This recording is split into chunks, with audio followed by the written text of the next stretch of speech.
I was here 4 years ago, and at that time I talked about the book of Job with a special emphasis on plaques and engravings for that book. And what I had to say tonight is a logical continuation of that previous subject. It's the same theme, basically, namely the theme of the ego's encounter with the self. You know, this is the one basic feature of Jungian psychology, the ego and how it relates to the reality of the self. Jungian psychology is the only psychological standpoint that operates out of an awareness that there are two centers in the psyche. Some other psychologies and some other analytic approaches have an awareness that there are two entities in the psyche. There is an unconscious, there is a second entity, but no other psychological standpoint operates out of the awareness that there are two centers. That's unique to Jungian psychology. And since there are two centers, if that comes into conscious realization, then those two centers must collide. They must have an encounter with each other.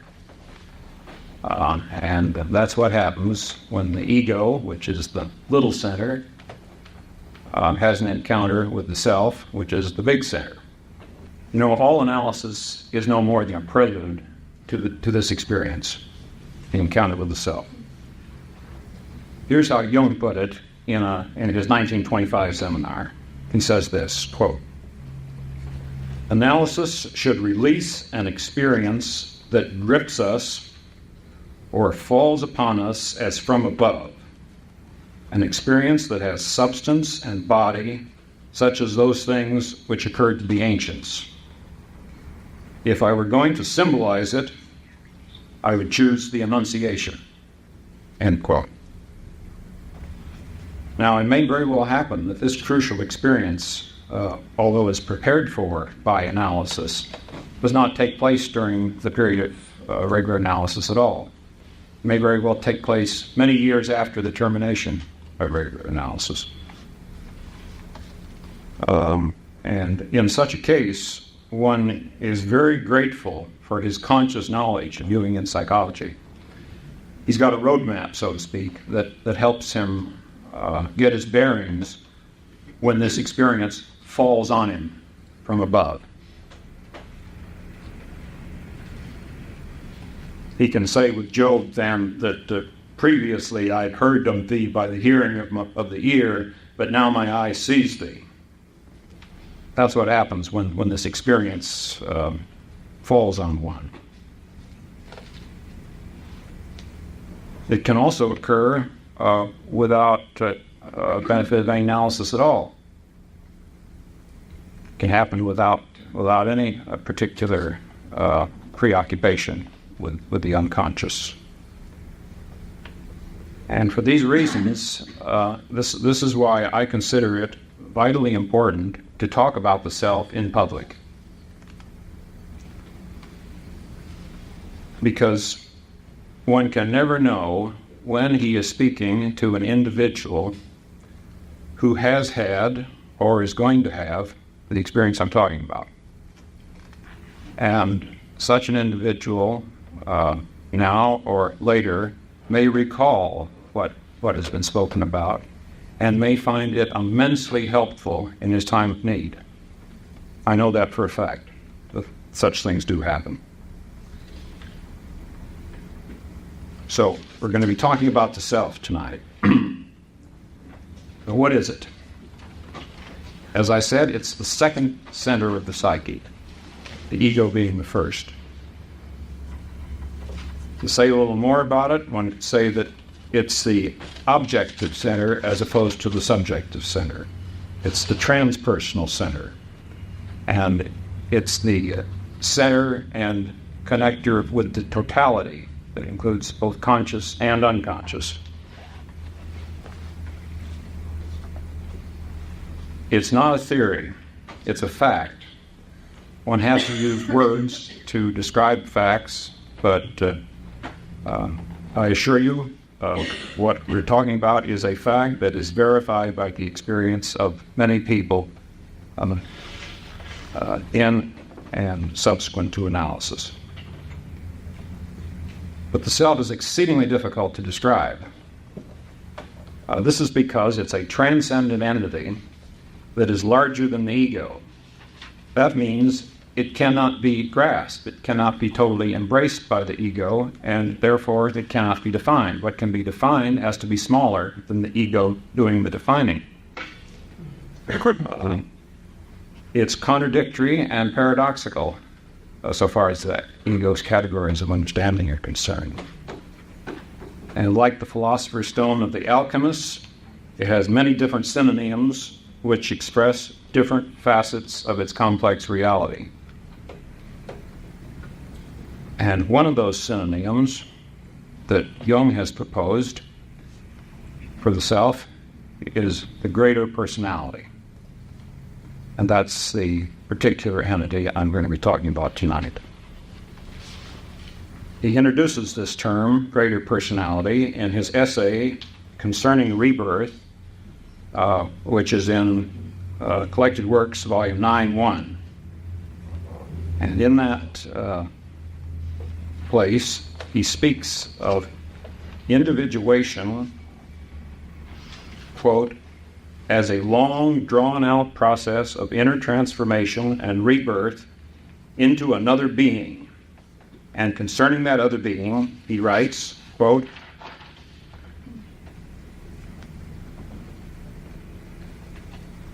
this other being is the other person in ourselves, that larger and greater personality maturing within us. It's the inner friend of the soul. That's why we take comfort whenever we find the friend and companion depicted in a ritual. For example, the friendship between Mithras and the sun god. It's the representation of a friendship between two men which is simply the outer reflection of an inner fact. It reveals our relationship to that inner friend of the soul into whom nature herself would like to change us. That other person who we also are and yet can never attain to completely.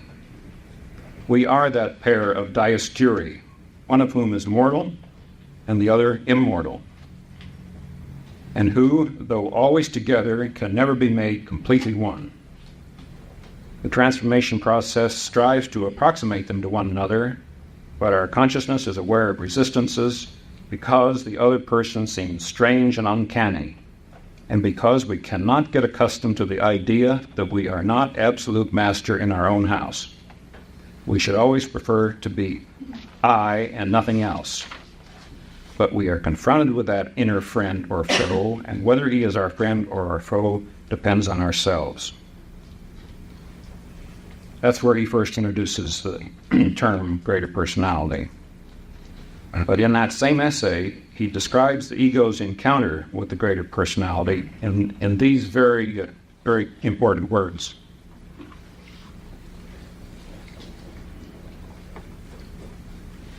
This is especially important quotation, in my opinion. Quote,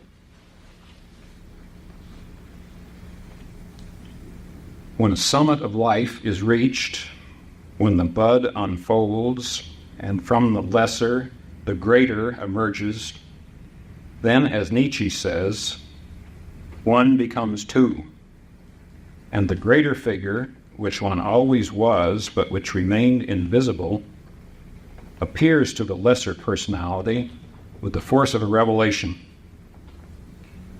He who is truly and hopelessly little will always drag the revelation of the greater down to the level of his littleness, and will never understand that the day of judgment for his littleness has dawned. But the man who is inwardly great will know that the long-expected friend of his soul, the immortal one, has now really come to lead captivity captive, that is, to seize hold of him by whom this immortal had always been confined and held prisoner, and and to make his life flow into that greater life, dash, a moment of deadliest peril, end quote.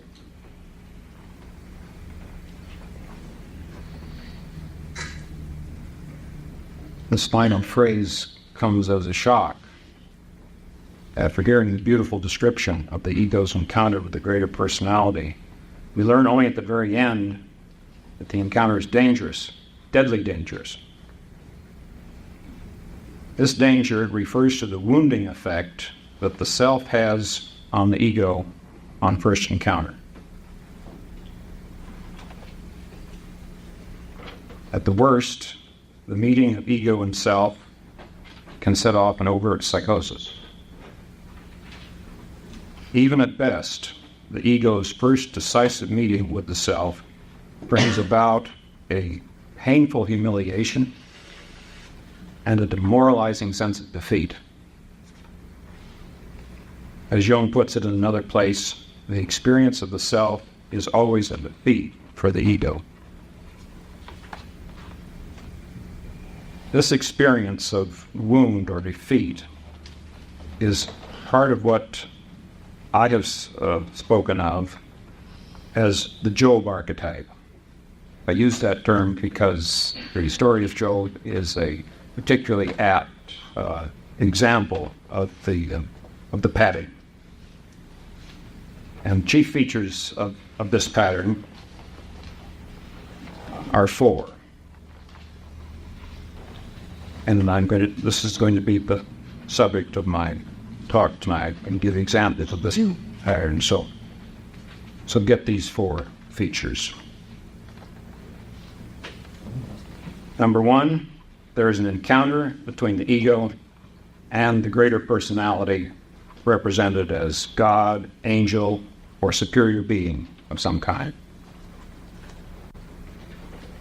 Number two, there's a wound or a suffering of the ego as a result of this encounter. 3, in spite of the pain, the ego perseveres and endures the ordeal and persists in scrutinizing the experience in search of its meaning. And 4, as a consequence of that perseverance, there is a divine revelation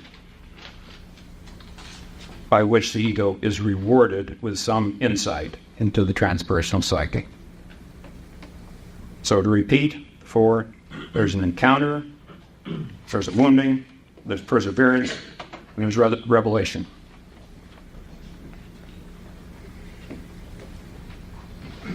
I'm going to talk about 4 examples of this theme. The examples vary. Each example emphasizes one particular aspect, and by taking them all together, you get a broader picture of the nature of the phenomenon. But each individual who has this experience has it uniquely, so that his experience will not be exactly Job's, will not be exactly Jacob's, it will not be exactly Arjuna's, it will not be exactly the Apostle Paul's, and it will not be exactly Nietzsche's. But having familiarity with various examples of the species will help you to recognize it when you encounter it for yourself.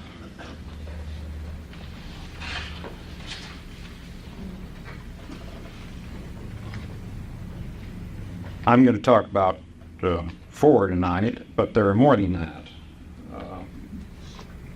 that. Quite a list, I think, could be culled out of the cultural history of man. But just to give you a brief list, here's a few. Jacob and the angel of Yahweh, which I shall talk about. Arjuna's encounter with Krishna, which I shall talk about. Paul's encounter with Christ. Moses in the Quran's encounter with El Khidr, the green one, which you can find in the 18th surah of the Quran. Faust's encounter with Mephistopheles in Goethe's Faust. Captain Ahab and encounter with Moby Dick, the whale, in Melville's work. Nietzsche's encounter with Zarathustra, which I shall talk about. And finally, the one closest to us of all, Jung's encounter with Philemon in his confrontation of the unconscious. But as I say, I shall confine myself to four: Jacob, Arjuna, Paul, and Nietzsche. And in making this kind of overview, you must forgive the summary way in which I treat each example. It's really quite unfair to treat so briefly such profound episodes in the cultural history of the human race. But my justification for it is to give you a sense of the archetype. And I don't know any better way of doing that than to present you briefly with individual examples of the archetype. And that then can give you a sense of the underlying general symbolic image that operates within individual variations. So first, Jacob and the angel of Yahweh. This account is found in the 32nd chapter of Genesis. You will recall that that Jacob tricked his brother Esau out of his birthright, and then, conspiring with his mother Rebekah, he stole his father's blessing by fraud. Blessing belonging to Esau the elder. He then had to flee the country to escape his brother's vengeance. And many years later, having acquired 2 wives and considerable wealth, the time had come when he had to return to the land he had fled from. So he returned to his own country. But that return meant that he must now meet Esau, the brother he had wronged many years previously, and naturally he was afraid. We're always afraid of the person we have wronged. And on the night prior to the meeting with Esau, he met the angel of Yahweh at the ford of Jabbok, the river Jabbok. And the Jerusalem Bible gives the following account of this event. And there was one that wrestled with him until daybreak, who, seeing that he could not master him, struck him in the socket of his hip, and Jacob's hip was dislocated as he wrestled with him. He said, "Let me go, for day is breaking." But Jacob answered, "I will not let you go unless you bless me." He then asked, "What is your name?" "Jacob," he replied.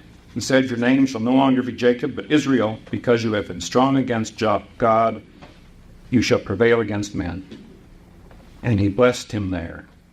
Jacob named the place Peniel, because I have seen God face to face, he said, and have survived. The sun rose as he left Peniel, limping because of his hip. See, this story contains all 4 of the features that I spoke of. There's an encounter with a superior being, there's a wounding, there's a perseverance, and there's a divine revelation.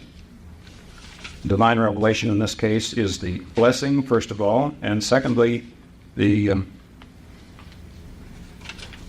investment with a new name.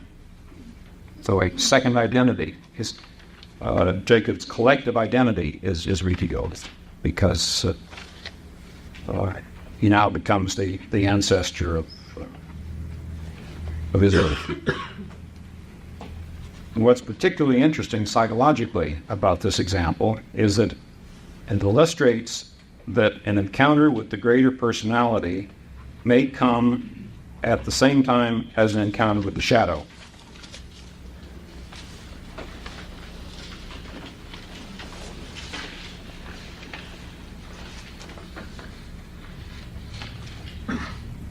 Jacob experienced the encounter with Esau very much as an encounter with God. Esau became a kind of stand-in for God for him. That's because Jacob's guilty conscience imbues Esau with divine power. The scripture specifically says, when Jacob meets Esau, he says to him, quote, "I have seen thy face as though I had seen the face of God." So that Esau and God overlap. See, this means psychologically that the shadow, which one is unrelated to, may activate self. And if one has wronged the shadow, then what's activated is the self in its avenging aspect. Now, this motif can operate either internally or externally. If you don't understand this after I've explained it, please inquire and during the question period, because I want to try to make this clear to everybody.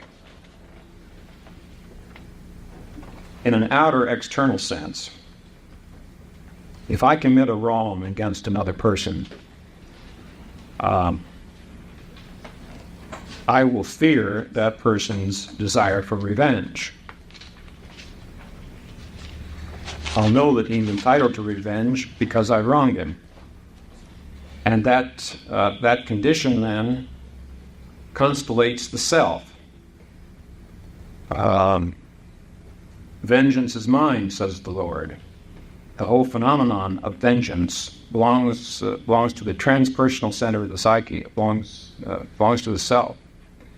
And if an individual has been wronged in any serious way, it activates a defensive response from the self.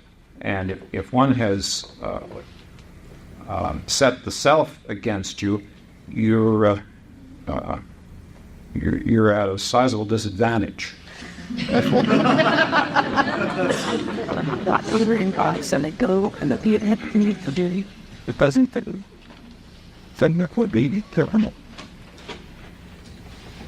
In a similar way, if I have wronged the shadow within, if I violated the inner figure that constitutes my shadow in some serious way, it's a violation of totality, which again can arouse the vengeance of the self against the ego.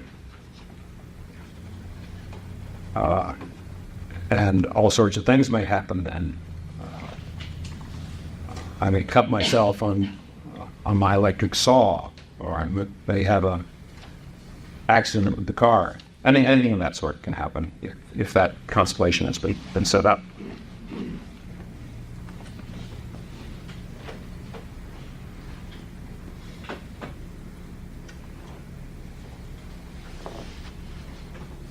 Now, what Jacob is obliged to do in this situation is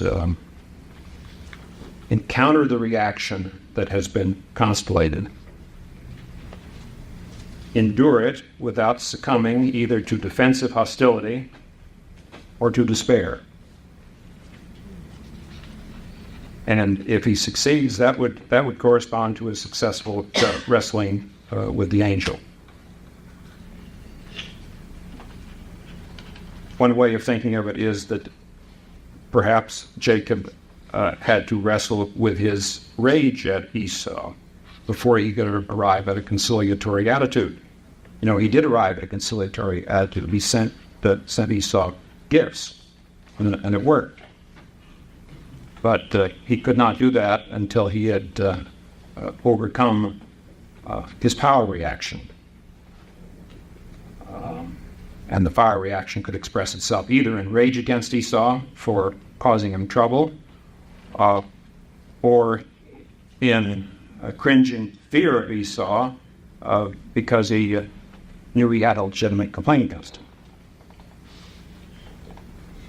him. Jung makes a very profound observation here. These things are scattered throughout his works. This is especially important. It can be found in paragraph 524 of volume 5.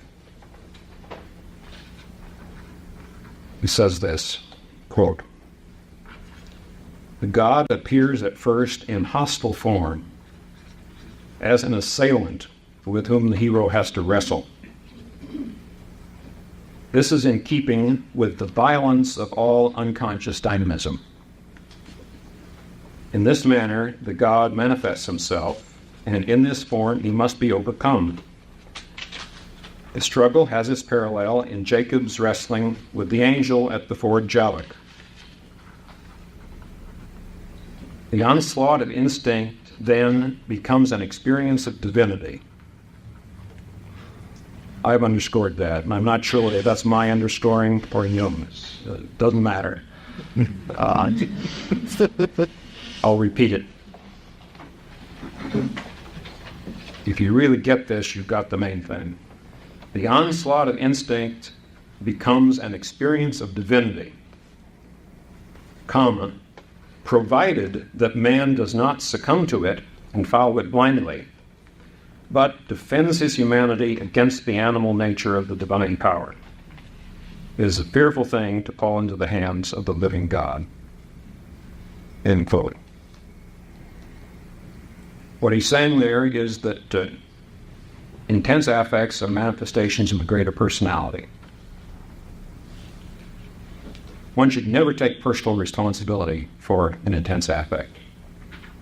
One doesn't crank up something like that. It falls out of heaven, or it roars up from the depths. It's a manifestation of the self. Any intense affect, the onslaught of instinct, and if one can relate to it without understanding, then it becomes an experience of divinity. And this is what was achieved by Jacob's wrestling with the angel.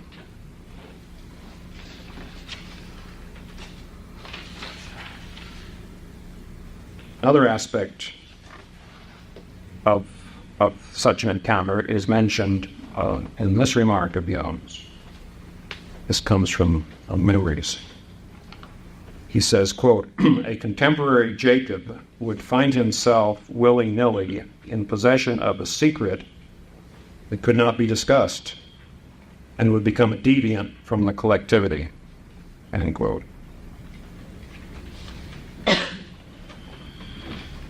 This corresponds to the fact that an encounter with the greater personality is necessarily a secret. One can't talk about it. Can't talk about it in its particulars in a way. It's a secret that both creates the individual as something separate from the collective, and at the same time it's a wound that painfully separates and alienates him from the collective. So it has both a positive and a negative aspect. A striking example of this phenomenon is the figure in Greek myth, Philoctetes. Philoctetes inherited the bow and arrow of Heracles. Heracles was the greater personality. And Philoctetes was an ordinary person like all the rest of us. And he couldn't handle these weapons, and he injured himself on one of the poison arrows of Heracles that he inherited, and it became an incurable wound, and the stench was so horrible nobody could stand to be around him. So he was abandoned on an island. And yet the time came when an oracle said that the Trojan War could not be won by the Greeks unless it got to help Philoctetes. So they had to go back and apologize for ostracizing him and lure him back into the collectivity. You see. It's a beautiful example of a certain aspect of the phenomenon, what happens. One's alienated and becomes an objectionable state to the collective, and yet he stayed in it. All right, I turn now to another example.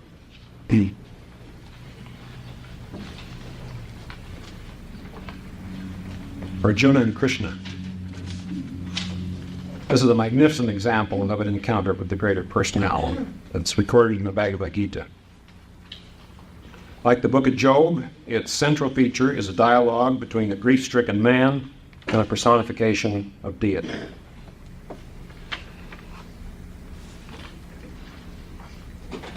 Now, I have no scholarly knowledge concerning the Gita. I know it's obviously a composite document that grew into its present form by a series of accretions. But I think, just considering it psychologically, that it's not at all impossible that it might have originated, just as I think Job did, in one individual's actual experience of a greater personality. However that may be, in its present form, it's certainly one of the world's finest examples of this experience. The story begins with the despair of Prince Arjuna before a battle. A battle he does not want to fight, because it's a battle against his kinsman. And as he expresses his anguish, the god Krishna replies to him through the figure of his chariot driver. Let me give you just a few brief tastes of this event, with apologies to Robert Johnson, who is expert on this subject.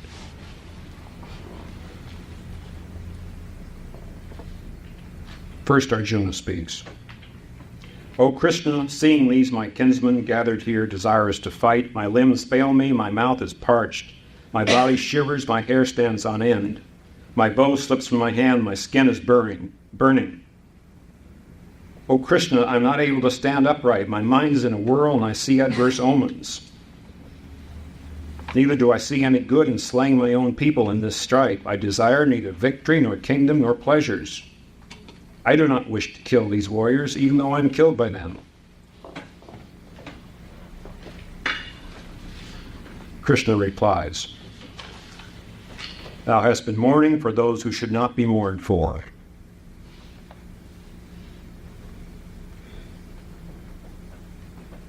These bodies are perishable. The truly wise mourn not either for the dead or for the living. The dwellers in these bodies are eternal, indestructible, and impenetrable. Therefore fight, O descendant of Bharata. He who considers this self as a slayer, or he who thinks that this self is slain, neither of these knows the truth. For it does not slay, nor is it slain. This self is never born, nor does it die, nor after once having been, does it go into non-being. This self is unborn, eternal, changeless, ancient. It's never destroyed, even when the body is destroyed. Therefore, Arjuna, be resolved to fight. Regarding alike pleasure and pain, gain and loss, victory and defeat, fight thou the battle, thus sin will not stain thee.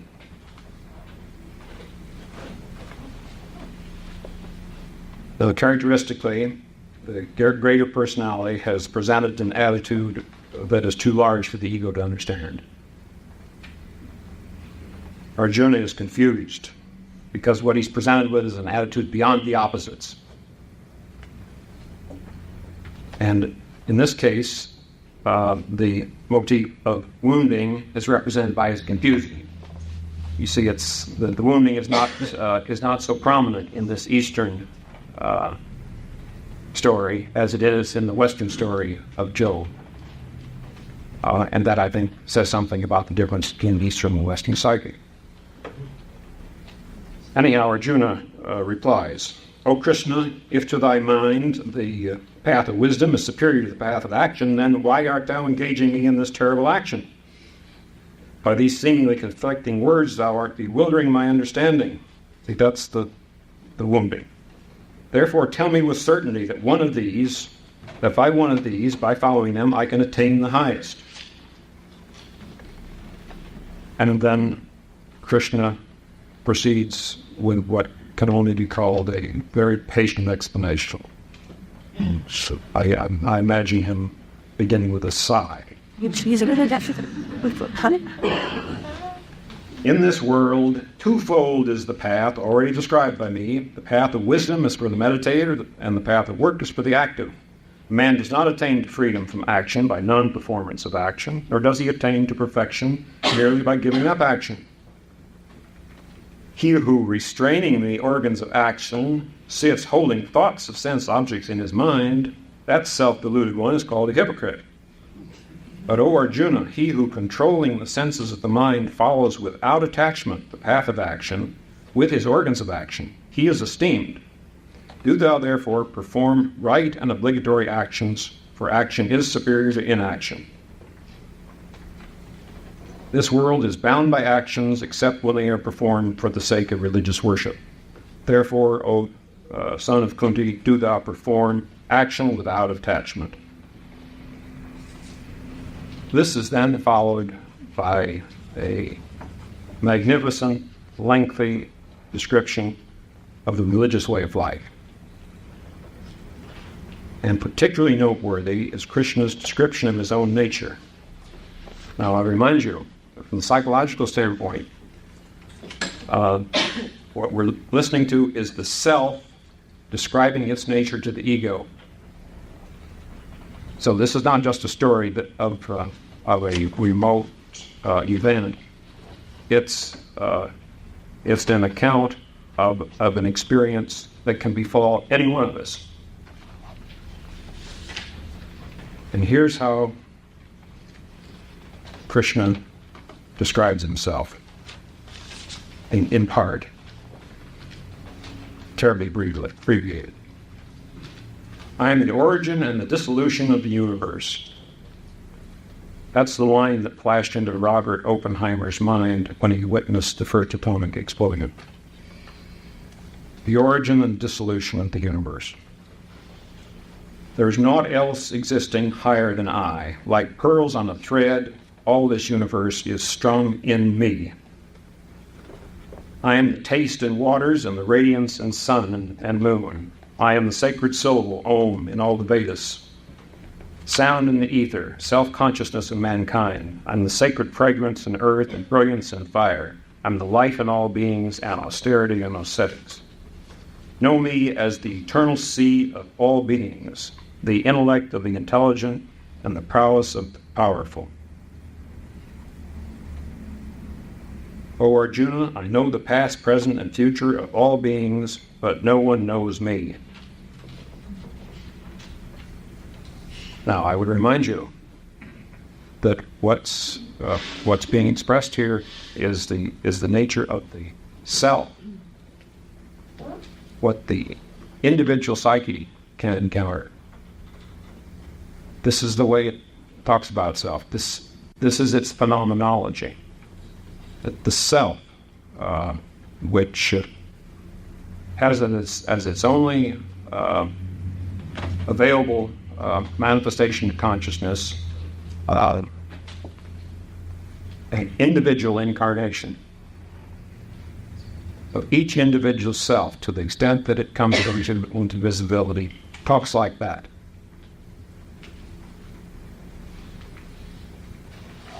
See, it has some similarity, the way Krishna describes himself to Arjuna, has some similarity to the way Yahweh speaks to Job out of the whirlwind.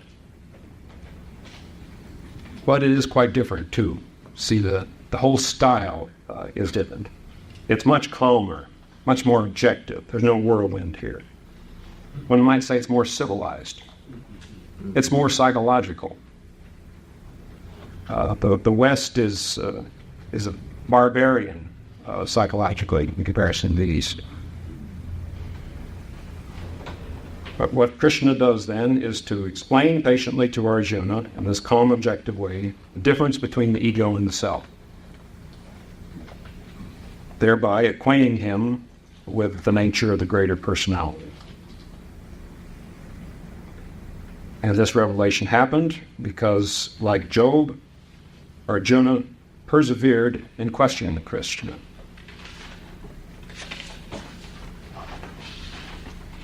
Another example. Paul and Christ. Here again, we return to the scriptures of another world religion. The relevant texts are found chiefly in the book of Acts. And I'm going to read you a compilation of the essential accounts. I think it's better to hear it firsthand rather than have it summarized. This is Paul speaking. I once thought it was my duty to use every means to oppose the name of Jesus the Nazarene. This I did in Jerusalem. I myself threw many of the saints into prison, acting on authority from the chief priests. And when they were sentenced to death, I cast my vote against them. I often went round the synagogues, inflicting penalties, trying in this way to force them to renounce their faith. My fury against them was so extreme, I even pursued them into foreign cities. On one such expedition, I was going to Damascus, armed with full powers and a commission from the chief priests. And at midday, as I was on my way, I saw a light, brighter than the sun, come down from heaven. It shone brilliantly round me and my fellow travelers. We all fell to the ground, and I heard a voice saying to me in Hebrew, Saul, Saul, why are you persecuting me? It is hard for you, kicking like this against the goad. Then I said, Who are you, Lord? And the Lord replied, I am Jesus, and you are persecuting me. But get up and stand on your feet, for I have appeared to you for this reason, to appoint you as my servant and as witness of this vision in which you have seen me, and of others in which I shall appear to you. Get up now and go into the city, and you will be told what you have to do. The men traveling with Saul stood there speechless, for though they heard the voice, they could see no one. Saul got up from the ground, but even with his eyes wide open, he could see nothing at all, and they had to lead him into Damascus by the hand. For 3 days he was without sight and took neither food nor drink.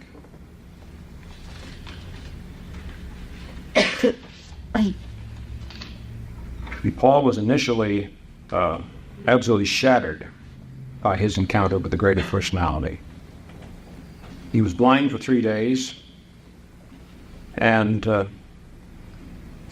according to certain traditions and other accounts, there's reason to believe that he had to retreat and recuperate for 3 years in Arabia.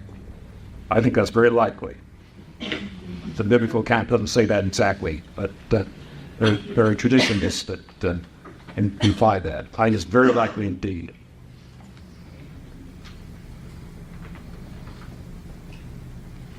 Paul's encounter with the greater personality, he identified with Christ, you see. And that's the origin of the Christian church, as we know it anyway. Self may be violently resisted by the conscious ego, as witness the persecution of the Christians that Saul engaged in before his vision. And this is a psychological phenomenon that is well documented. We can see it happen not so infrequently. And certainly in Paul's case, it's very understandable in view of the fact that the awareness that was brought to him by his encounter with the greater personality imposed very rigorous requirements on his life. You see, in the case of Paul, he was obliged to sacrifice his personal life totally. He had no personal life after his encounter with the greater personality. He was turned into a slave of Christ. He begins his letters to the Romans and to the Philippians by calling himself Paul, the slave of Jesus Christ. He begins his letter to Philemon with the words, "From Paul, a prisoner of Christ Jesus." And that's what he was, literally. Paul's experience has given us some of the clearest statements that we possess as to how it feels to have had a major encounter with the greater personality. The state of being captive to the greater one is summed up very well in the second chapter of Galatians, where Paul says, "I have been crucified with Christ, and I live now, not with my own life, but with the life of Christ who lives in me."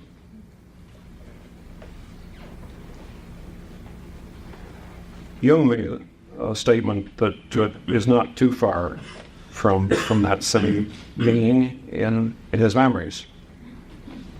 After his encounter with the unconscious and with the personification of the greater personality, which was called Philemon, he says this, quote, "It was then that I ceased to belong to myself alone, ceased to have the right to do so. From then on, my life belonged to the generality. It was then that I dedicated myself to the service of the psyche." The Jung service of the psyche is analogous to Paul's service of Christ. They're two different terms for the same phenomenon, actually, that are appropriate to the context of their different cultural and collective psychic backgrounds. All right, there's one more. I'm now going to make the leap of 2,000 years into modern times and talk about Nietzsche. Nietzsche and Zarathustra.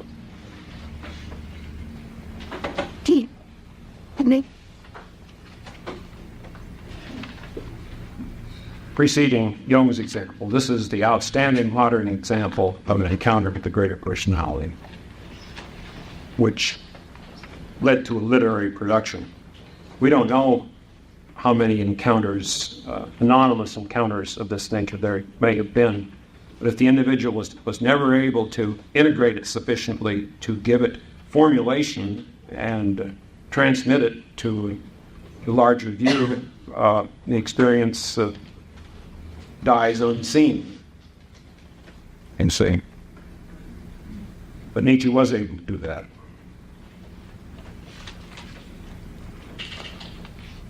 Jung makes the remark that it's only the tragedies of Goethe's Faust and Nietzsche's Zarathustra which mark the first glimmerings of a breakthrough of total experience in our Western Hemisphere. What he means by Western Hemisphere is Western civilization. And the term breakthrough of total experience will be synonymous with encounter with the greater personality. So he's telling us that only Goethe's Faust and Nietzsche's Zarathustra bear witness in modern times to this encounter with the larger center of the psyche. And Nietzsche's Zarathustra is vastly more important, in my opinion, psychologically, because the author lived it totally. Goethe did not. Goethe remained in a sort of Olympian stance above the experience that was described in Faust. Nietzsche lived out his experience totally to the bitter end. And so it's the first real encounter of a modern ego with the greater personality that left a record of the experience.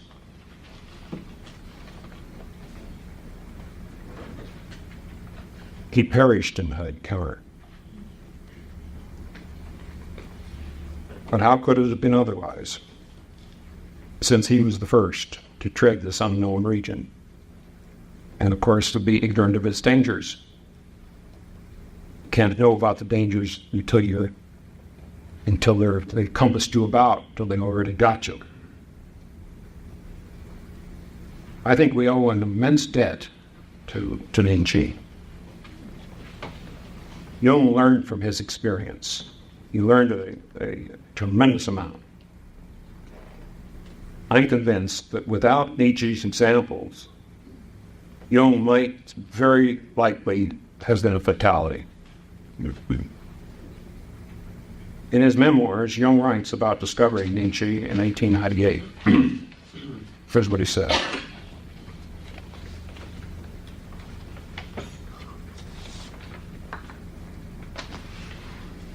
I was curious and finally resolved to read him. Thoughts Out of Season was the first volume that fell into my hands. I was carried away by enthusiasm, and soon afterward read Thus Spake Zarathustra.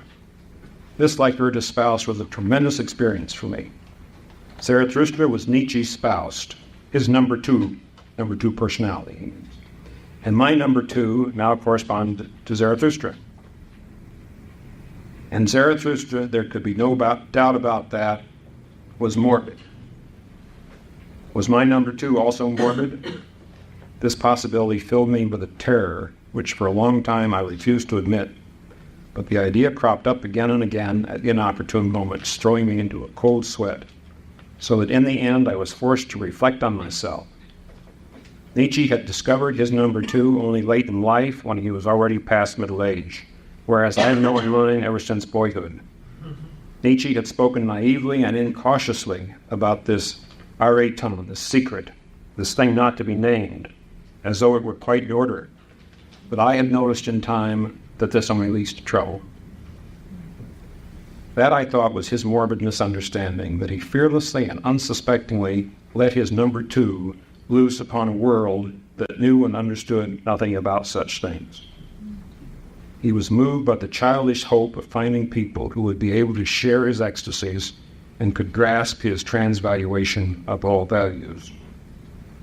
He did not understand himself when he fell headfirst into the unutterable mystery and wanted to sing its praises to the dull, God-forsaken masses. That was the reason for the bombastic language, the piling up of metaphors, the hymn-like raptures, all a vain attempt to catch the ear of a world which had sold its soul for a mass of disconnected facts. And he fell, tightrope walker that he proclaimed himself to be, in the depths far beyond himself. Now, actually, we have data that demonstrates that Nietzsche encountered the greater personality for the first time in early adolescence. Evidently, Jung was not familiar with this source.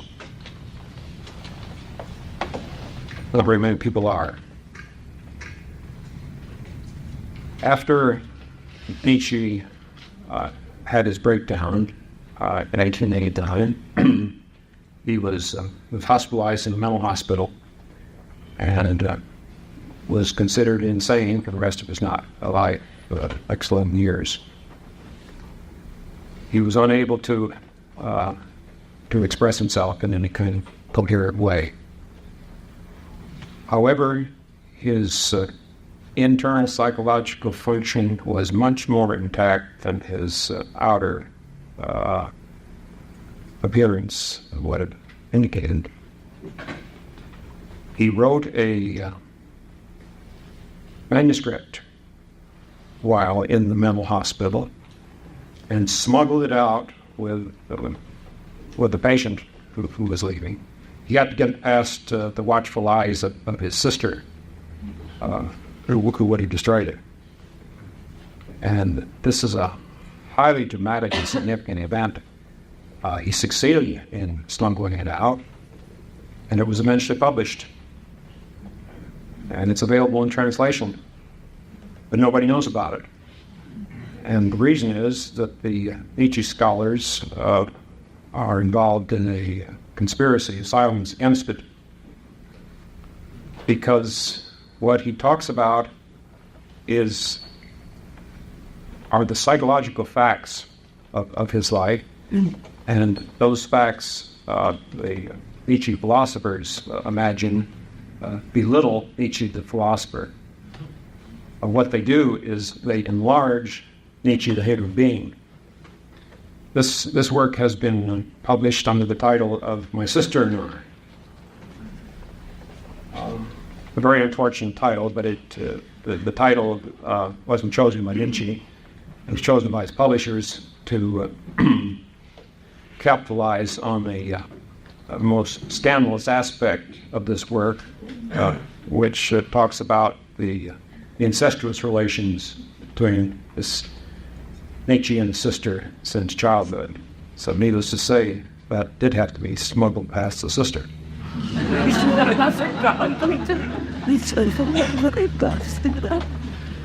Anyway, it's a marvelous psychological document because Nietzsche has realizations. He has in his experience of total defeat, which apparent insanity, of course, would be for a person of such vast intellectual brilliance. He is fulfilled as a human being, and this is all communicated in this work. Someday, someone is going to do a full psychological case history of Nietzsche in this book. He'll then take his place as the first step psychologist. Anyway, this is all preface to a quote I'm going to make from this work. Here's what he tells us. Of all the books in the Bible, he says, 1 Samuel, especially in the opening passages, made the profoundest impression on me. In a way, it made me responsible for an important spiritual element in my life. It is where the Lord 3 times wakes the infant prophet in his sleep, and Samuel 3 times mistakes the heavenly voice for the voice of Eli, asleep near him in the temple. Convinced after the 3rd time that his prodigy is being called to higher services and those available to him in the house of sacrifices, Eli proceeds to instruct him in the ways of prophecy. I had no Eli, said Nietzsche, not even a Schopenhauer. When a similar visitation darkened the opening days of my adolescence, I was all of 12 when the Lord broke in on me in all his glory. A glaring fusion of the portraits of Abraham, Moses, and the young Jesus in our family Bible. In his 2nd visitation, he came to me not physically, but in a shudder of consciousness, in which good and evil both clamored before the gates of my soul for equal mastery. The 3rd time he seized me in front of my house in the grasp of a terrible wind. I recognized the agency of a divine force because it was in that moment that I conceived of the Trinity as God the Father, God the Son, and God the devil. We're talking about an adolescent here, you say. So this indicates, end quote. This indicates that Nietzsche's prophetic function was born at the age of 12. And these particular revelations, with their emphasis on the conflict of the opposites, indicate that the self, in its modern phenomenology, the way we are acquainted with it, had been constellated in him. So that the core issue for him became the polarity between Christ and Antichrist. When you read his works carefully, you can see that to be the basic underlying issue. Consciously, Nietzsche sided with Antichrist. He deliberately identified himself with Antichrist. But unconsciously, he identified with Christ. So that after his breakdown, he signed some of his letters, the crucified one. But either way, you see, he lived his life out of a profound religious attitude. The way Jung puts it is that the tragedy of Zarathustra is that because his God died, Nietzsche himself became a god. And this happened because he was no atheist. He was of too positive a nature to tolerate the urban neurosis of atheism. It seems dangerous for such a man to assert that God is dead. He instantly becomes the victim of inflation.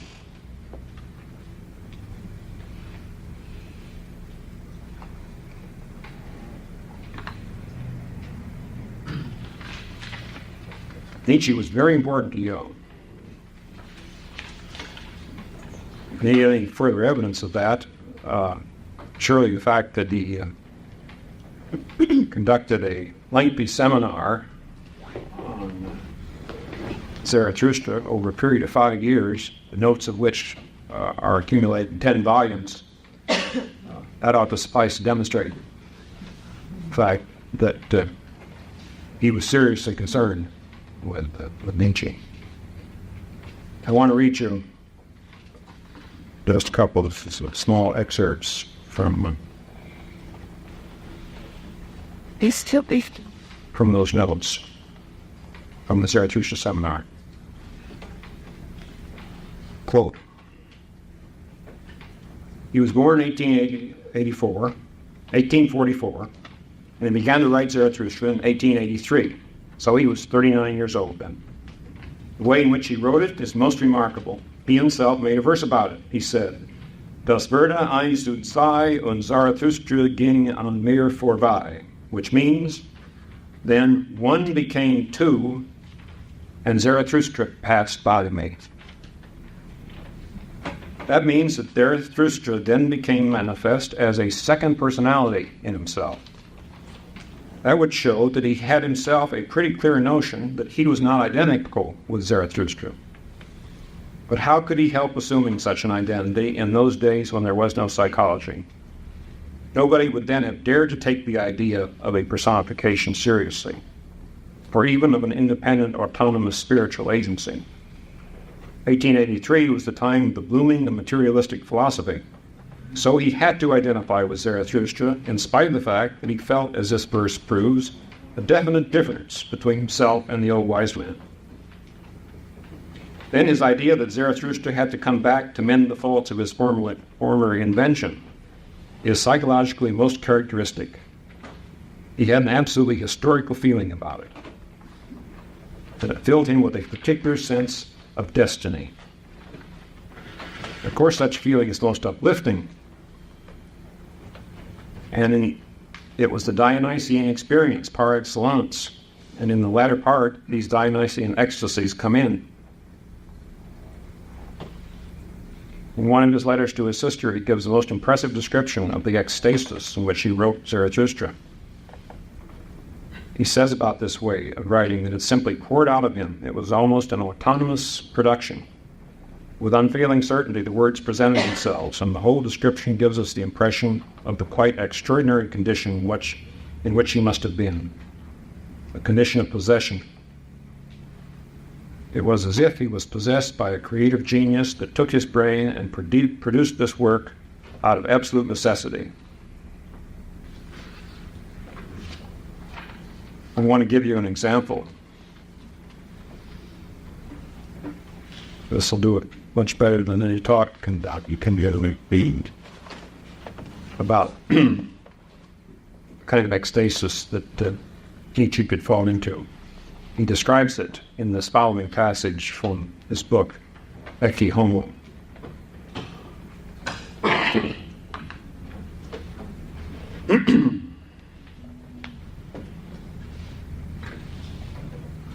This is Nietzsche speaking. Has anyone at the end of the 19th century a clear idea of what poets of strong ages have called inspiration? If not, I will describe it. If one had the slightest residue of superstition left in one's system, one could hardly reject altogether the idea that one is merely incarnation, merely mouthpiece, merely a medium of overpowering forces. The concept of revelation, in the sense that suddenly, with indescribable certainty and subtlety, something becomes visible, audible, something that shakes one to the last depths and throws one down, that really describes the facts. One hears, one does not seek, one accepts, one does not ask, who gives? Like lightning, a thought flashes up with necessity, without hesitation regarding its form. I never had a choice. A rapture whose tremendous tension occasionally discharges itself in a flood of tears. Now the pace quickens involuntarily, now it becomes slow. One is altogether beside oneself, with the distinct consciousness of subtle shudders, and of one's skin creeping down to one's toes. A depth of happiness in which even what is most painful and gloomy does not seem something opposite, but rather conditioned. Everything happens involuntarily in the highest degree, in a gale of feeling of freedom, of absoluteness of power, of divinity. The involuntariness of image and metaphor is strangest of all. One no longer has any notion of what is an image or a metaphor. Everything offers itself as the nearest, most obvious, simplest expression. Here all things come caressingly to your discourse and flatter you, for they want to ride on your back. On every metaphor you ride to every truth. Here the words and word shrines of all being open up before you. Here all being wishes to become word, all becoming wishes to learn from you how to speak. Well, he's describing the experience of the unconscious in its creative rush of meaningful image, and very few people can describe it so well because he had such superpowers of expression. See, most of Thus Spake Zarathustra was written in this ecstatic state of mind. It poured directly out of the unconscious. And in this book, the greater personality is the figure of Zarathustra, the reincarnation of the ancient crowd. And this figure announces a new morality and a whole new worldview. And what he announces in truth is the harbinger of depth psychology. Zarathustra is an absolutely remarkable psychological document. The way it describes the collective shadow of modern man is breathtaking. It abounds in brilliant psychological truths. But it's also a dangerous poison. It can make you sick. I cannot read very much of Zarathustra. It makes me ill. Literally.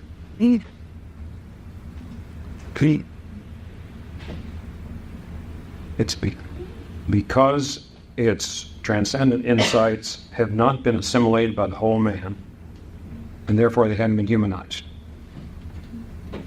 And that makes them evil and destructive, and they can kill.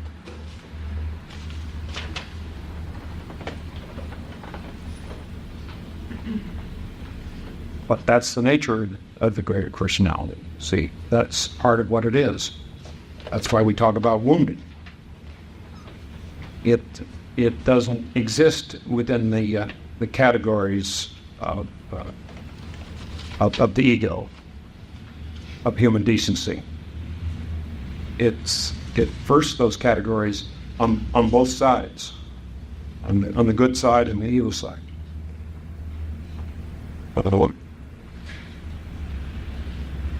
But as a phenomenon, it's absolutely remarkable. Many of the ideas that we are familiar with from Jungian psychology show up in Nietzsche. For instance, I'm going to read you a short section, which is an explicit description of the self. See if you don't agree this sounds familiar. This comes from Thus Spoke Zarathustra, Part 1, Section 4.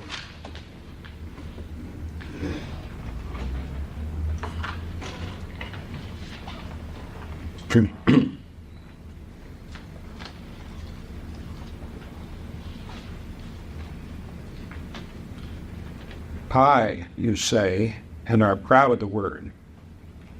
But greater is that in which you do not wish to have faith, your body and its great reason. That does not say I, that does I. What the sense feels, what the spirit knows, never has its end in itself. But sense and spirit would persuade you that they are the end of all things. That is how vain they are. Instruments and toys are sense and spirit. Behind them still lies the self. The self also seeks with the eyes of the senses. It also listens with the ears of the spirit. Always the self listens and seeks. It compares, overpowers, conquers, destroys. It controls, and it is in control of the ego too. Behind your thoughts and feelings, my brother, there stands a mighty ruler, an unknown sage whose name is self. In your body he dwells. He is your body. There is more reason in your body than in your best wisdom. And who knows why your body needs precisely your best wisdom? Your self laughs at your ego and at its bold leaps. What are these leaps and flights of thought to me, it says to itself? A detour to my end. I am the leading strings of the ego and the prompter of its concepts. The self says to the ego, feel pain here. Then the ego suffers and thinks how it might suffer no more. And that is why it is made to think. The ego says to the ego, the self says to the ego, feel pleasure here. Then the ego is pleased and thinks how it might often be pleased again. And that is why it is made to think. You see, end of quote. Nietzsche as an intuitive type. Intuitive and hollow. As the self associated with the inferior function, namely sensation, which is represented by body. So the self is the body to him. That's generally true of intuitive shit. If you look around at your friends who are particularly interested in body work, they're almost all intuitives. We sensation types don't pay that much attention to the body. We don't have to deify it.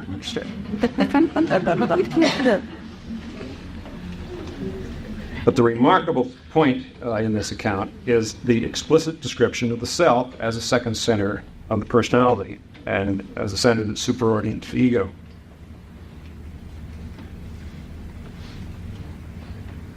Then Nietzsche knows that about the self only because he's had the experience. It wasn't all assimilated at the time he wrote it, but he'd had the experience. It did get assimilated in the mental hospital. That's the great words of the posthumous document that demonstrates that. I want to put in a few words of homage to Nietzsche.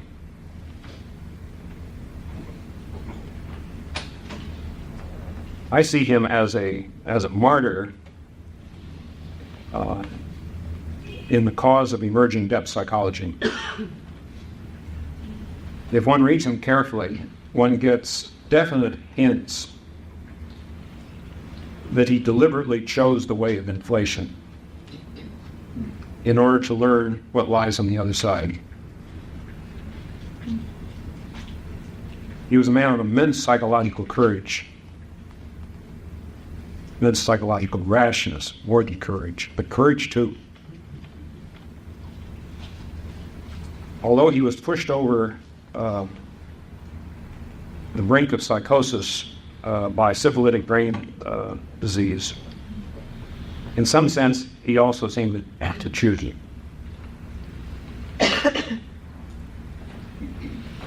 Here's what he says in his posthumous autobiography.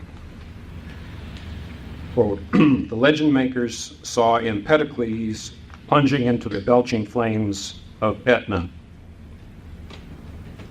But this fate was reserved not for the great pre-Socratic, but for me alone. Having been separated from the love of my life, Lou Salome, the love that made me human, I made my desperate plunge into the fires of madness, hoping like Zarathustra to snatch faith in myself by going out of my mind. and entering a higher region of sanity. The sanity of the raving lunatic, the normal madness of the damned. And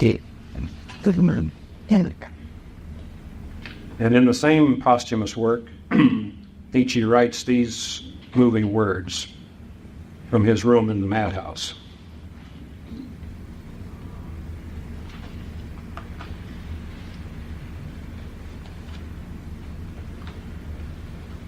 Is my honor lost because women have betrayed me to weakness, or I have betrayed my own strength, seeking the power of true knowledge, which alone can save us from approaching doom? Am I completely damned because I am crushed beneath the Athenian dead on the plain of Marathon? Let Demosthenes, the eloquent defender of Athenian honor, deliver his funeral oration over me. No, you have not failed, Friedrich Nietzsche. There are noble defeats as there are noble deaths, and you have died nobly. No, you have not failed. I swear it by the dead on the plain of Marathon. End quote. I think now, with this final work of Nietzsche's available to us, we can see his life in its entirety as a heroic tragedy, a sacrifice which inaugurated the age of depth psychology and which first brought greater personality to the awareness of modern man. And after Nietzsche's experience, the way was now prepared for Jung. So, in conclusion,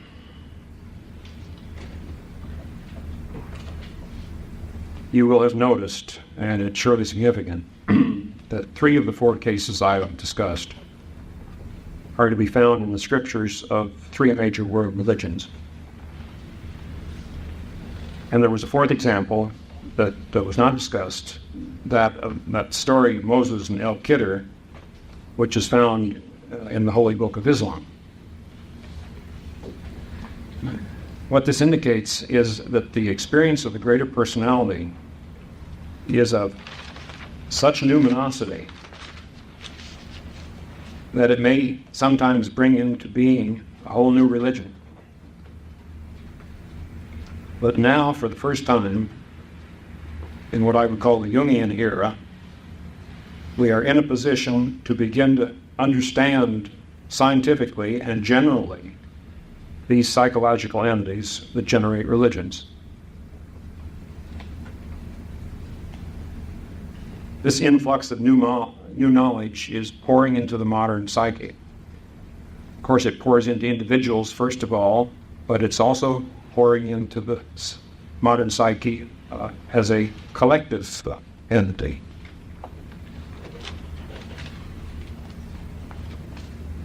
And this influx presents both a great opportunity and a great danger.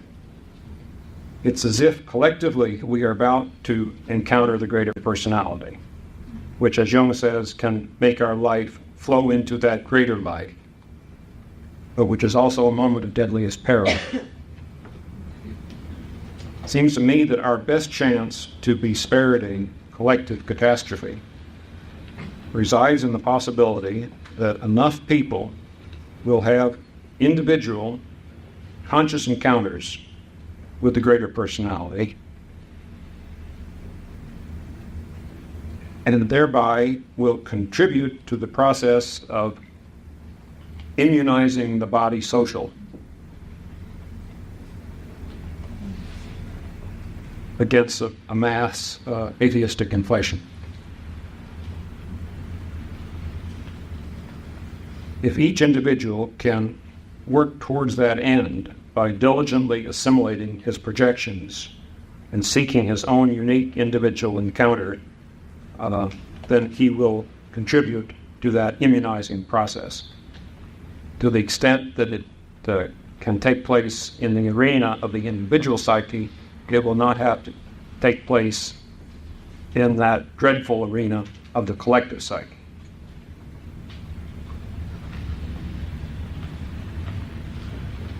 In the words of Jung, with which I will close, he says this in paragraph 512, from the Jungian. One must celebrate a last supper with oneself, and eat his own flesh and drink his own blood, which means that he must recognize and accept the other in himself. Is this perhaps the meaning of Christ's teaching that each must bear his own cross? For if you have to endure yourself, how will you be able to rend others also? Thank you. We can have a brief question and comment period, either right away or after a break. How many want a break? How many don't? Well, that'll be decided by fiat. We'll have a break. I've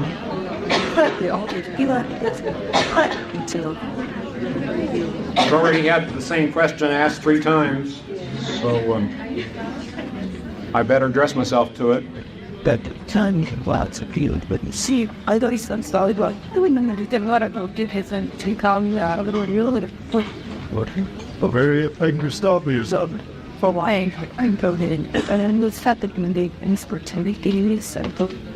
One person formulated it this way, but the 2 others asked the identical question. There are no women on your list.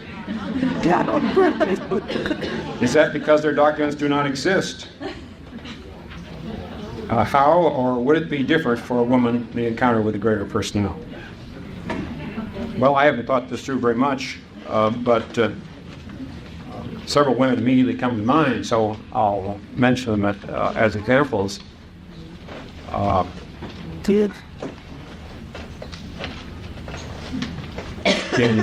In Greek myth, of course, there are a number of examples of the feminine encounter with the deity. Standing example is Semele, the mother of Dionysus. Danae, the mother of Perseus, is another example.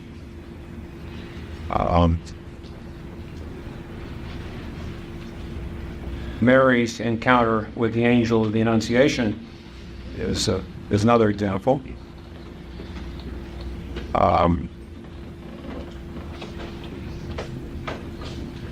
I haven't thought this through carefully, so I don't want to state it too explicitly. It's something you can all reflect on, but it's my impression that when the woman has when the feminine entity has the encounter with the greater personality, it has somewhat different quality to it. We don't hear about wrestling. Sometimes we hear about fleeing, but we don't hear about wrestling. Certainly, wounding may be a part of it. When the femininity is the operative one.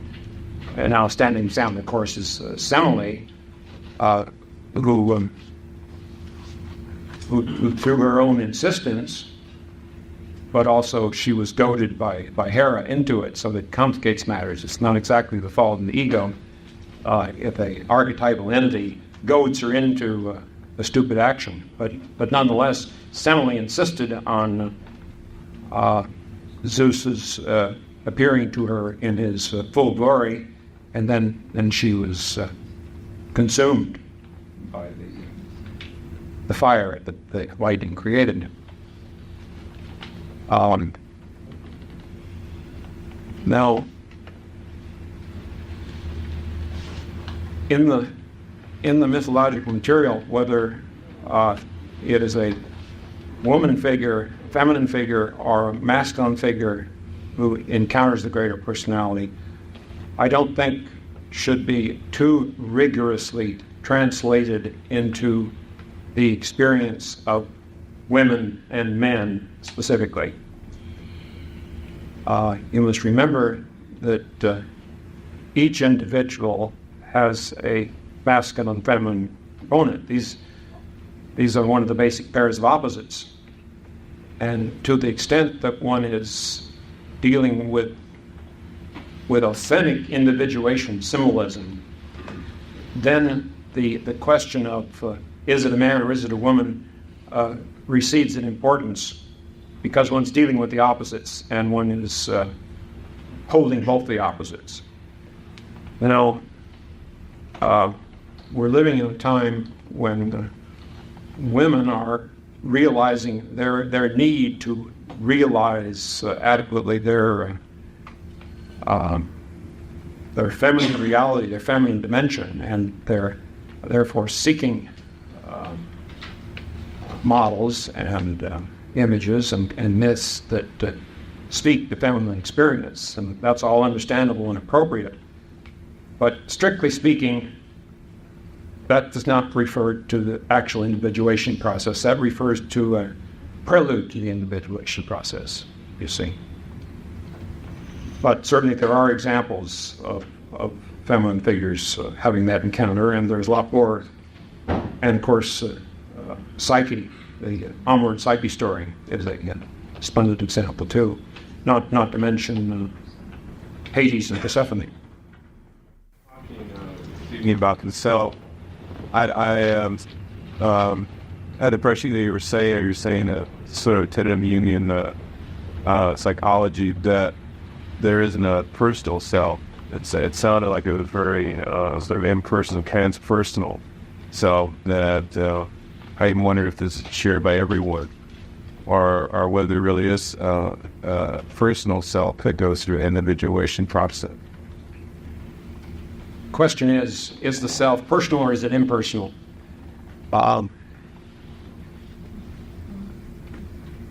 Such questions are not answered theoretically. They're answered experientially on the basis of what the accumulated data indicates. And the accumulated data indicates that it's both. It's personal and it's transpersonal. And under different circumstances, one or the other aspect might predominate. In cases where the ego is very much in need of sustenance, the personal aspect of the self may manifest itself with special prominence. One sees that phenomenon, for instance, at the birth of Christianity. The image of the Christian God that emerged was a loving, personal God. That's not the whole picture of the psychological entity, but it's one part of it. So that what emerges from the unconscious tends to some extent, compensate the conscious situation, and what tends to be evoked is what's needed or what's being neglected. Yes, sir? I'm curious, you said the ego is, per se, the little center, and the self is the big center. I've been curious, and in terms of the use of the word Jungian, wouldn't Jungian refer to the ego or the little self of Carl Jung, the man, that per se, if we're ascribing a greater or a higher glory to the self, why don't we call ourselves Billomaniacs or some such thing? The ego self of Carl Jung, the man, doesn't strike you that we should concentrate on that, but perhaps you could shed some light on it? No light. Heat, less light. I think that's it. I'll let that stand as a comment. I won't say anything about it. Yes. We said something at the end that feels very important to me, and I would like to understand it more deeply. When you spoke about the immunization of the social body through the full individuation of poor individuals. And I would like you to be more specific on this process and on the balance between the two, and what kind of inflation are you referring to? And if I had a blackboard, I'd try to illustrate what I mean. What I would do, I would draw on the blackboard a great circle, and then at the circumference of that circle, I would draw a lot of little tiny circles, each of which is intersected by the circumference of the great circle. Some of the little circles are more below the line, and some are more above the line, indicating various degrees of consciousness. I would use that image to try to visualize for you how I perceive the nature of the collective psyche. The collective psyche is made up of the sum total of individual human psyches.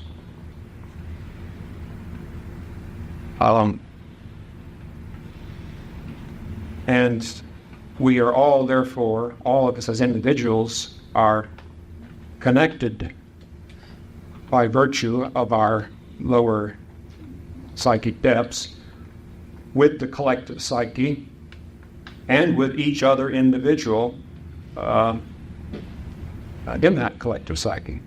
We are all part of the larger organism. That can be demonstrated. It's not very difficult.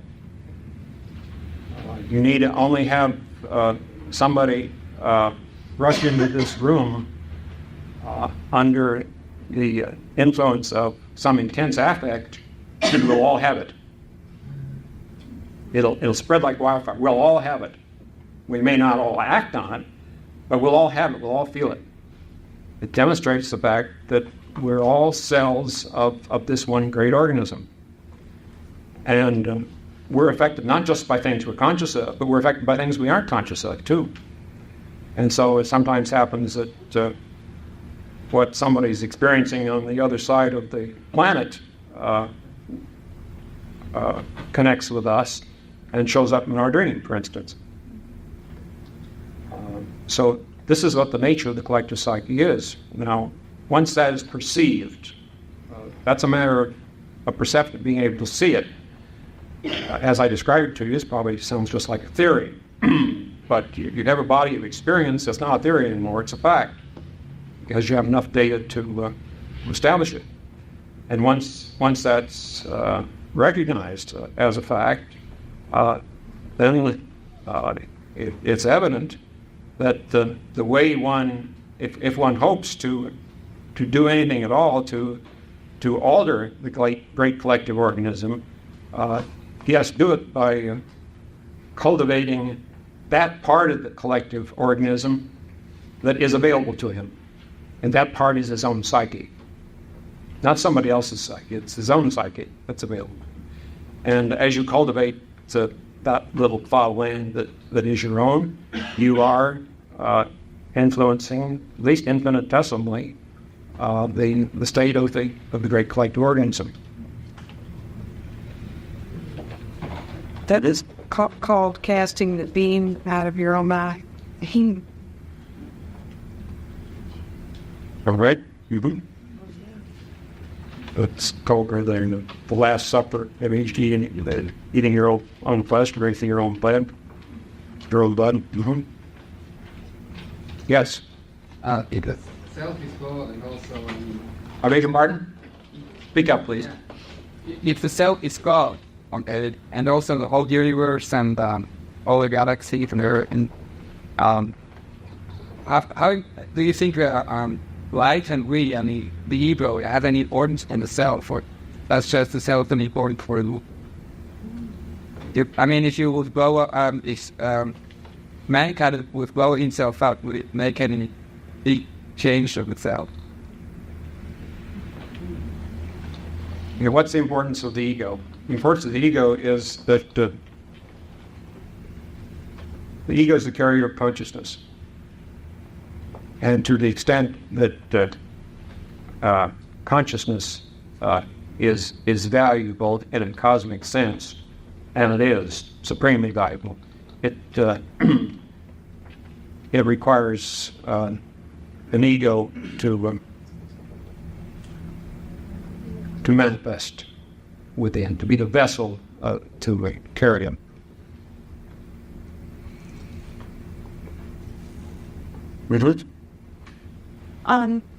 Jung faced regret yourself and remained sane, but Nietzsche faced regret yourself and let insane. Nietzsche went insane. Yes, he did. Do you have any idea why Nietzsche went insane and Nietzsche didn't? Yes, I do have an idea. You want me to tell it?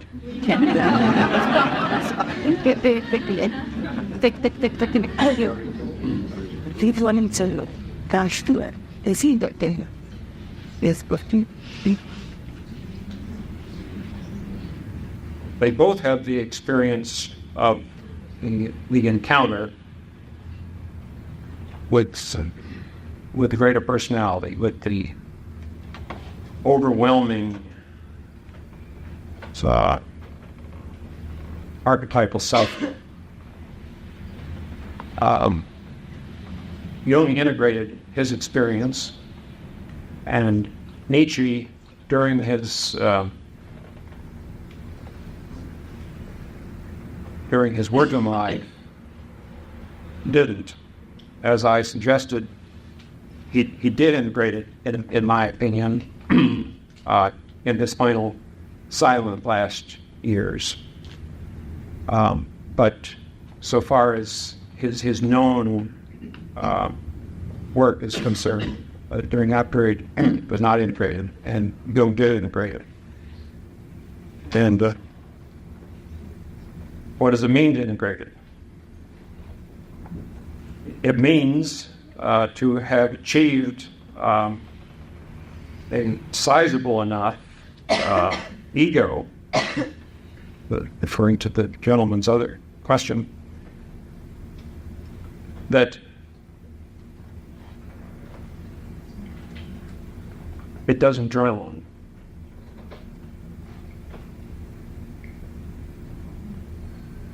The way you can tell it's drowned is when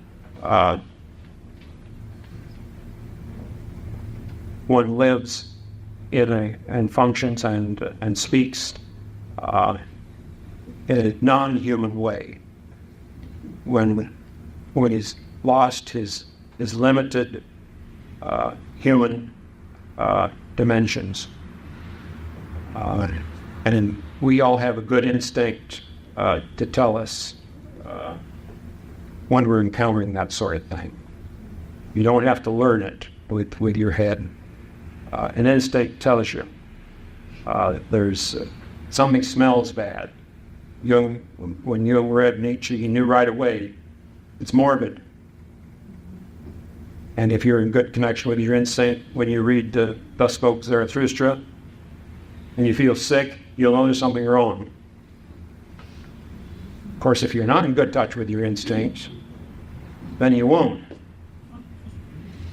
But we've got built in the equipment to tell us what's good for us and what's poisonous. But the difference is the development of the ego that's able to have the experience and relate to it without identifying with it. And then, if one succeeds in that, then one becomes an initiated one. One has been becomes a privileged participant in a level of wisdom of the psyche that isn't generally available, but one doesn't go around spouting out that fact, because the preaching about it is just an expression of the identification.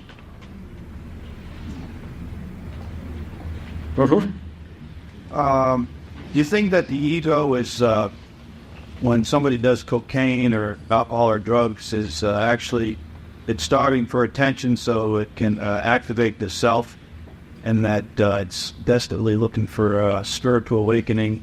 So people that are doing cocaine or alcoholics or whatever, they might have this genetic predisposition vulnerability, and in effect it's been carried on in their family collectively, and that what they're trying to do is trying to kind of like, the ego is starving for so much attention that it's willing to kind of like sabotage itself to the self in order for it to kind of like reaffirm the fact that it's not alone. Yes, I think you're absolutely right that it's a concrete misapplication of the hunger for connection with the autonomous psyche. Mm-hmm. Yes. Earlier you mentioned something about hearing the term you use, but see how harming the shadow and then to violation with shadow. Mm-hmm. Do you give an example of that? Well, we'll talk about Nietzsche.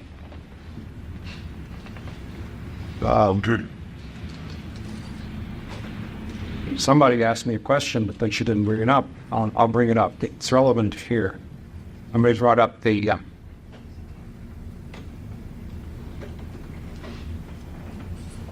particular event in Nietzsche's life that Jung alludes to somewhere, where he had the image of a toad. Is that the one you're thinking? Yes, it was a frog on his hand.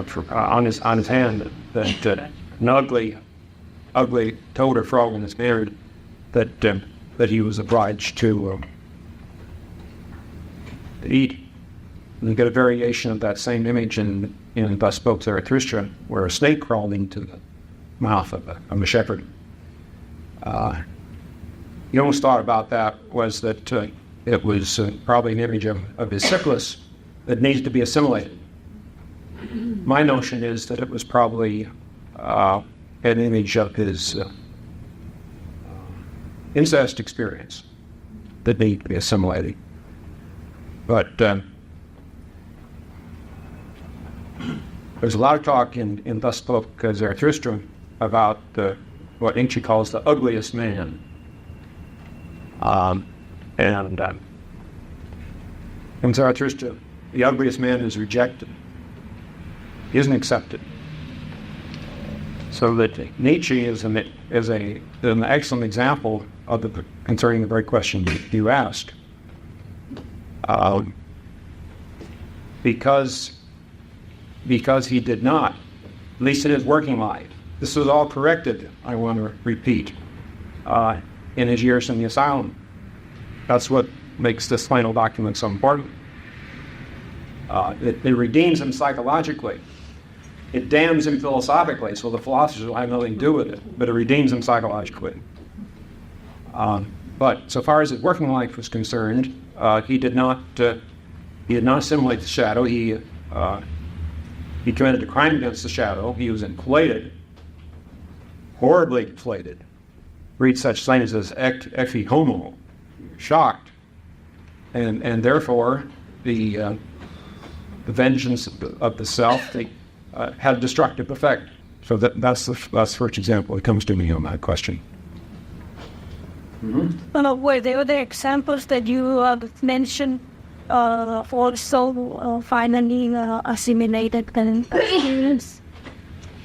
You mean Jacob? St. Paul and... Yes, they were assimilated. Yes, they were.